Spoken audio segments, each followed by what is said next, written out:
Nipo tayari kulipa milioni 10 kila wiki. Manake tumwachie hapa katapeli mwingine aje kulipa. Tapeli sio kampuni ya simu, ila ametumia jina la kampuni ya simu. Pango lipango anaenda kutapeli, lakini nani anatapeli? Mmoja, mwingine alikuwa ni kumongelesha, kumzubaisha. Huyu kazi yake ilikuwa ni kumzubaisha. Yule ndio alikuwa anaingia mtaani. Hawa ni wale ambao unakuta wamevaa t-shirt za kampuni mojawapo ya simu, wanasajili laini. Kwa hawa mabwana walifika Kaliua, wamevaa t-shirt za kampuni ya Yas, zamani Tigo, wanasajili laini. Yeye mama huyu ni mjane, alifiwa na mume wake mwaka jana, alimwachia hela, lakini mpaka hawa wanamtapeli alikuwa na milioni 40 kwenye akaunti yake ya NMB.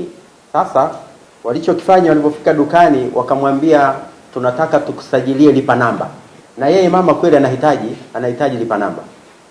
Kwa hiyo wakamkalisha pale, wakaanza kumsajilia lipa namba. Wakamwambia, toa namba yako ya siri. Akatoa namba yake ya siri. Alipotoa namba yake ya siri, wakamwambia sasa lipa namba ili iweze kukubalika lazima iunganishwe na mfumo wa benki. Kwa benki hawezi kukubali kama wakamuuliza na simu benki, akisema ndio nayo, basi tufanye mawasiliano ili benki waturuhusu tuweze kuingia ili lipa namba iweze kukamilika. Kwa mama akaona ameshikilia, akawaingizia namba zake za siri. Hawa jamaa nafikiri wakawa wameisha aidha zipiga picha au wamezimaki. Baada ya hapo wakasema baada ya dakika 20 lipa namba itakuwa imekamilika. Ile laini yake wakaichomoa, wakaweka laini nyingine ambayo sio ya kwake, wakaondoka. Walivyoondoka mama anashangaa kupiga simu hazitoki, haelewi, kumbe laini waliomwekea sio ya kwake. Wameshamtapeli.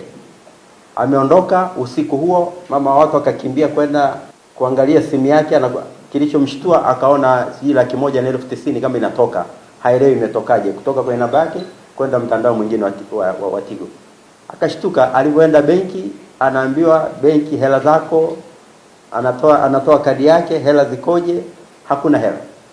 Wamemwachia shilingi 6,000 tu, mbali na milioni 40 na kidogo. Wameacha shilingi 6,000 tu.